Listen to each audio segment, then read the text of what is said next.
Alors là, on a levé donc les filets, très réussi, bravo. On enlève la partie un petit peu rouge de la peau quand même, qui est pas très agréable visuellement et gustativement. Et on a coupé donc notre filet en gros cubes, on va dire, donc qui est la base de notre tartare. Dans ce tartare, on va rajouter donc un petit peu de ciboulette et de coriandre ciselée. Donc là, on va faire un petit peu de découpage. Donc je vais vous laisser faire. Donc là, vous savez ce que je fais pendant que vous faites ça? Regardez, qu'est-ce que je prends dans la main là? Un petit peu de romarin. Frotte. Je le frotte contre mon nez.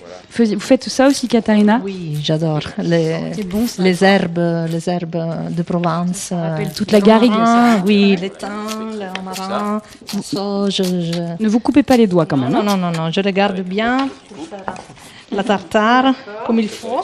Attention, parce que là, Guillaume Sourieux vous regarde. Ça c'est magnifique.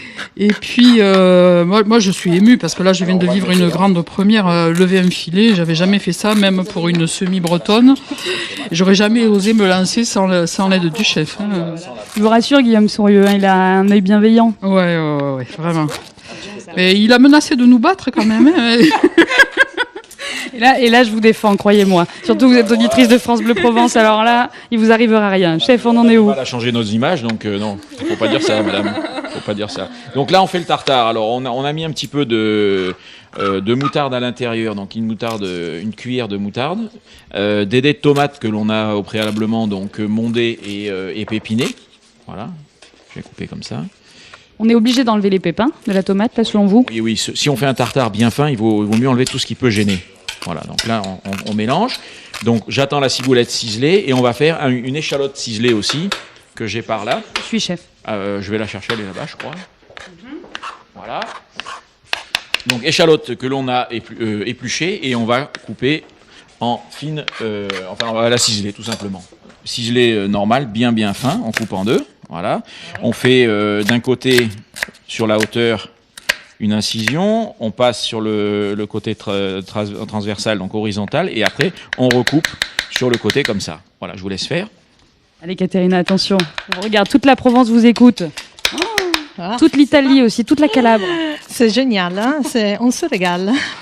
Oh, là, je vois de l'huile d'olive du château Les Stoublons, chef. Voilà, super, donc on met un petit peu d'huile d'olive à l'intérieur.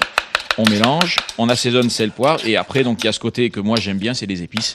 Donc on a le ras el hanout qui est un mélange d'épices, on a le curry, on a le sumac, voilà, et le romarin. Non, je vous le laisse, vous pouvez le garder. Je mets tout.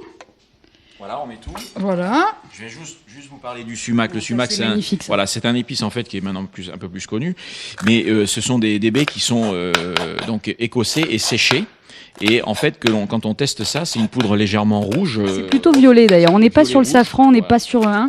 Voilà, mais par contre, au niveau du goût, c'est quelque chose qui est très citronné. Et moi, quand je l'ai découvert au Liban, je me suis dit, c'est un truc qui va aller super bien avec mes poissons. Bon, il le faisait déjà là-bas, mais avec la cuisine que j'avais, et je me suis dit, c'est quelque chose que je peux utiliser. Et en fait, j'utilise beaucoup le sumac dans tout un mélange d'épices que je fais pour mon tagine de homard, etc. Puis on a une chance incroyable, c'est-à-dire que quand vous êtes à Marseille ou à l'Épuisette, évidemment, chef de l'Épuisette depuis 99, hein, si mes comptes sont bons. Et ça fait 17 ans. Et ça fait 17 ans. Bon anniversaire, chef. Ah, merci. Et quand on va au marché de Noailles, le sumac, on le trouve. Hein, on a tout un tas d'épices qui nous viennent de la Méditerranée, puisqu'on est un port, on est ouvert sur le monde, on est ouvert sur le reste. C'est vrai, on a tout ce qu'il faut, oui. Et chaque ethnie est intéressante à regarder de près, à se dire, tiens, il y a des choses intéressantes dans telle ou telle cuisine, on peut les utiliser et les remoduler à notre façon. Et si vous levez les yeux, chef Guillaume Sourieux, à votre droite, il y a une Marseillaise bretonne, et à votre gauche, une italienne bretonne ou marseillaise. Enfin, on ne sait plus trop, tout se mélange finalement. Oui, mais si on regarde bien des dorades, il y en a plein aussi dans l'Atlantique. Et l'aubergine qui ressemble un petit peu à la caponata qu'on fait en Sicile, bon, on n'a pas mis d'olive ni de capre à l'intérieur, mais la base est la même. Donc la cuisine est internationale, on l'a dit.